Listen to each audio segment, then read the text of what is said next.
fait nous. Mais vous voyez bien que là, vous avez le rapport crise économique, crise sociale, révolution sociale et guerre. Et je vous dis, c'est la même chose pour Napoléon. Il est évident que la tendance, et j'essaye de comprendre pourquoi il y a cette peur. Il y a cette peur parce que ça s'est passé en 40 d'abord. J'y reviendrai.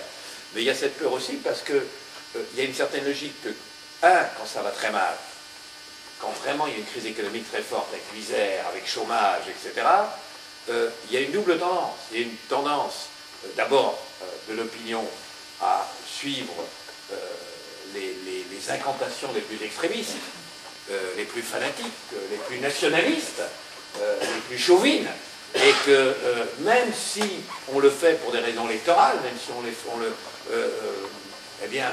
on déclenche quelque chose qu'on ne maîtrise plus, et à force de déclencher du chauvinisme, du nationalisme, de la haine de l'étranger, à un moment, on ne parvient plus à arrêter la dynamique.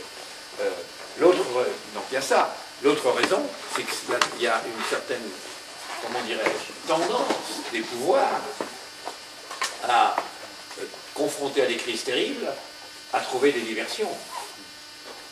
Alors des fois, c'est des petites diversions. Madame Thatcher, à un certain moment où sa cote avait baissé, elle risquait de battre les élections, elle les gagne haut la main parce qu'elle déclenche la guerre des Malouines. Mitterrand, qui était tombé très bas dans les sondages, a une remontée très forte des sondages, et à un moment, de nouveau état de grâce, quand il participe à la première guerre du Golfe. Donc, c'est vrai qu'il peut y avoir cette tentation, d'une certaine manière. Et surtout,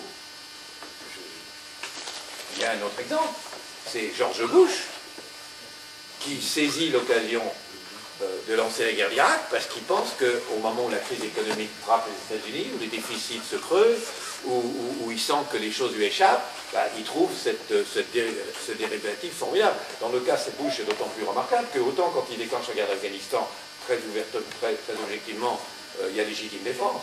Il y a eu l'attentat du 11 septembre, il y a Al-Qaïda qui se trouve en Afghanistan, etc.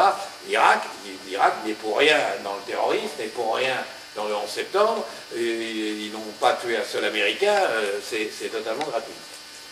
Or, je fais référence à ça parce que ça montre qu'en effet, ça ne veut pas dire qu'on le risque, mais j'essaie de montrer pourquoi c'est dans la tête. Parce qu'en effet, dans des périodes comme ça de crise, il peut y avoir cette tentation de s'en sortir par une diversion, et ensuite on ne la maîtrise plus non plus.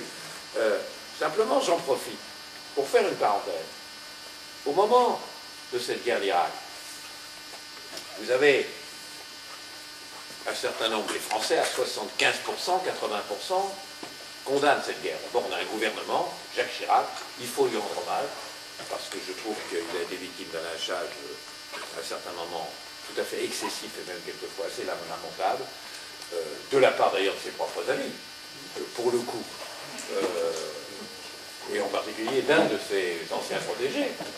Mais Jacques Chirac a ce courage de dire non avec l'Allemagne. Or, qui approuve la guerre d'Irak en France?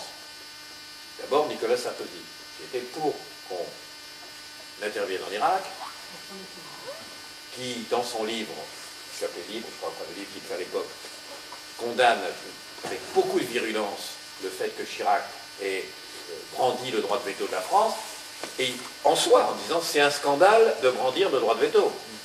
C'est-à-dire que, quand même, on a un droit de veto, c'est De Gaulle, que par son génie diplomatique qui nous a obtenu ça pendant la guerre, c'est-à-dire que c'était arrivé alors qu'on était quand même battus, de nous faire croire qu'on était les vainqueurs et d'obtenir un droit de veto, c'est génial. Mais justement, c'est tellement génial que ça se conserve. Je veux dire, c'est d'avoir ça, vous imaginez. Bon, et la France ne doit pas se servir de son droit de veto. On peut en abandonner. Donc il écrit ça dans son livre. Vous aviez, à gauche, vous avez un partisan de la guerre d'Irak, c'est Kouchner. Dans la famille centriste, très majoritairement d'accord avec Chirac et hostile à la guerre d'Irak, il y a une exception, enfin peut-être deux, mais il y a une exception, c'est Hervé Morin. Chez les intellectuels, il y a une exception à partir de la guerre d'Irak, c'est M. Glucksmann. Chez l'UMP, il y a un partisan de la guerre d'Irak, etc., qui est M. Poniatowski, et M. Lelouch. Or, Sarkozy est président de la République, M. Morin est ministre, Kouchner est ministre, Glucksmann est l'intellectuel préféré du président, Lelouch est envoyé en mission en Afghanistan, et Poniatowski est président du groupe de la Commission des Affaires étrangères. La vérité, c'est que on réintègre le commandement unifié de l'OTAN parce que le clan qui a pris le pouvoir est le clan qui était partisan de la guerre d'Irak. Il faut dire les choses comme elles sont. On peut d'ailleurs après dire qu'ils avaient raison, mais on ne peut pas nier cette réalité.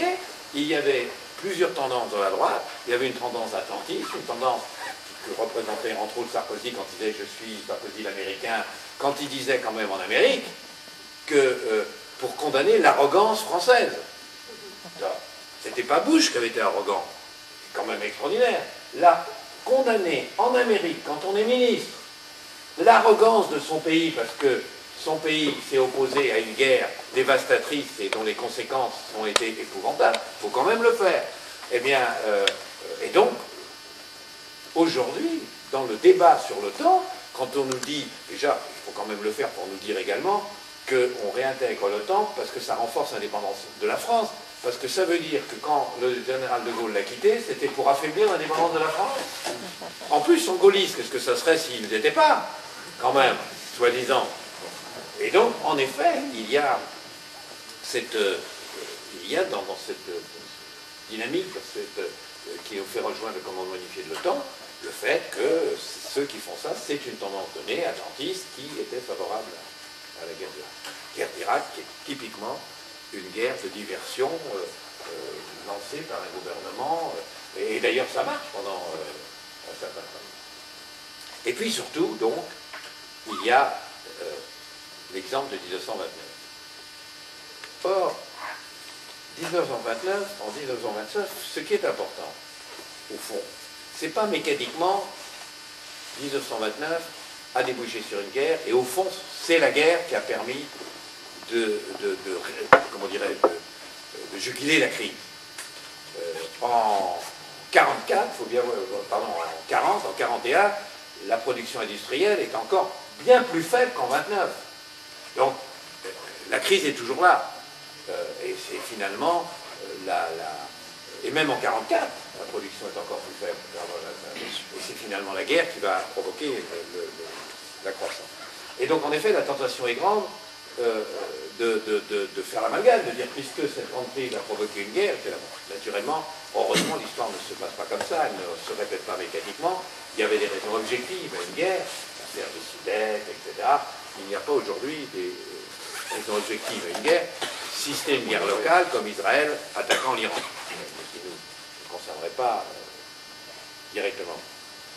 En revanche, ce qui a provoqué la guerre, qui est qu'en effet, et ça il ne faut pas l'oublier, la crise de 29 a débouché d'un côté sur le renforcement du stalinisme et de l'autre côté sur le fascisme et sur le nazisme en Allemagne, ça doit nous interpeller encore aujourd'hui.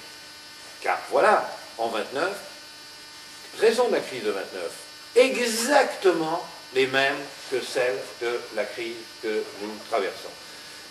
Il faut quand même, c'est intéressant, parce que ça veut dire qu'on a pu accepter de refaire ce qui a provoqué la grande crise de 29.